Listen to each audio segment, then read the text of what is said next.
भागवत जी सबके मुख से नहीं सुननी चाहिए। किसके सुनने? जो विरक्त हो। विरक्ता इंद्रियार्थेषु। विरक्त का अर्थ है जिसके जीवन में विरक्त का दर्शन हो। अनधिकारी व्यक्ति बिना शास्त्रों का अध्ययन करे। भागवत जी क्या कह रही हैं? योग्यता कैसी हो? दृष्टांत कुशलो धीरः, दृष्टांत में कुशल हो, वेद शास्त्र विशुद्ध कृत, जिसने गुरु सन्निधि आचार्य सन्निधि में सांगोपांग अध्ययन किया है, वह व्यक्ति भागवत जी को सुनाने का अधिकारी है। 4 भजन और थोड़ी नृत्य की कला को सीखने के बाद इस व्यासपीठ पर नहीं बैठा जाता है। बचपन में नाचना आ गया, सोचा व्यासपीठ पे बैठ के ढूंढेंगे। पब्लिक तो नाचना ही आती है, नाचेगी नहीं। वो माता पिता भी अपराधी हैं जो अपने बच्चों को ठीक से अध्ययन न कराकर सीधे व्यासपीठ पे बिठाना चाहते हैं। आप समाज को भी दिग्भ्रमित कर रहे हैं और आप अपना भी पतन ही कर रहे हैं। यह वह व्यासपीठ है जो पीठ सबसे ऊपर है, जो समाज का एक दर्शन है। और समाज को भी चाहिए कि जिस व्यासपीठ के नीचे आप बैठ रहे हैं, जिस व्यासपीठ पर आप नतमस्तक हो रहे हैं, अपनी योग्यता, अपने ज्ञान, अपनी बड़ी बड़ी उपलब्धियों को एक साइड में रख करके व्यासपीठ के सामने रहे हैं। वह व्यासपीठ कितना श्रेष्ठ है, उस व्यासपीठ पर बैठने वाला योग्य है या नहीं है, इसका विवेचन आयोजकों को और समाज को अवश्य होना चाहिए। हमारे यहाँ हमारी माताएं, हमारी बहनें पुरुषों से कहीं ज्यादा श्रेष्ठ हैं। यत्र नार्यस्तु पूज्यन्ते रमन्ते तत्र देवताः। इतनी ही महिमा है। लेकिन मैंने कहा वह बात कि सबकी अपनी अपनी जगह है।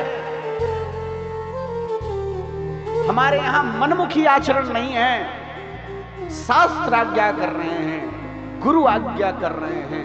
महाजनों ये न गतः सपंथा, ये प्रविधि है जीवन जीने की। माताएं आज अपने बच्चों को राम कथा सुना रही हैं। अपने बच्चों को कहानियां सुनाती हैं क्या? राम जी की, भरत जी की नहीं सुनाती। बड़े बड़े वीर भक्तों की,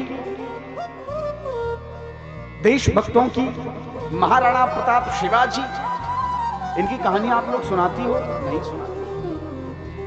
और जिनको 2 कहानी आ जाती है सीधे व्यासपीठ पे ही बैठना है। फिर पूरे समाज को सुनाना है। प्रवचन करिए, सत्संग करिए।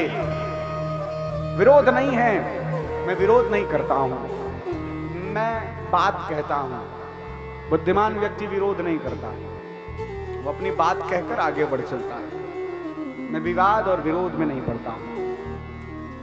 अब बात ऐसी है, संसार के लिए विवाद बन जाए तो बात है। मैं बस यह कह रहा हूं, यह समाज यह जाने कि उसे किसे सुनना है। यह कान सबको और सब कुछ सुनने के लिए नहीं बना ही। हमें बात हरदम कहता हूं, स्त्री मुखात् धर्म मीमांसा यह शृणोति दुरात्मनः किम तेन वै कृतं पापम ब्रह्मा भूतल्पगाः। स्त्री के मुख से जो धर्म मीमांसा की व्याख्याओं को श्रवण करता है, यह शृणोति दुरात्मनः किम तेन वै कृतं पापम ब्रह्मा गुरुतल्पगाः। उसको ब्रह्म हत्या, गौ हत्या जैसे महापाप लगते हैं। अब ये बात तो समाज हजम करेगा नहीं, अब क्या करें हम। लेकिन शास्त्रों की जो बात है वह तो मैं कहूंगा ही। और इसी का दुष्परिणाम है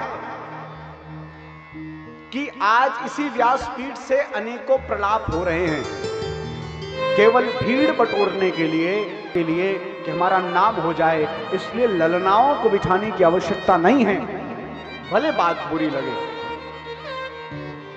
उनसे बड़ी श्रद्धा है तो बुलाकर प्रवचन करवाओ, सत्संग सुनो, भजन सुनो, लेकिन अनुष्ठात्मक ढंग से भागवत पीठ पर विराजमान होने का कोई अधिकार नहीं है।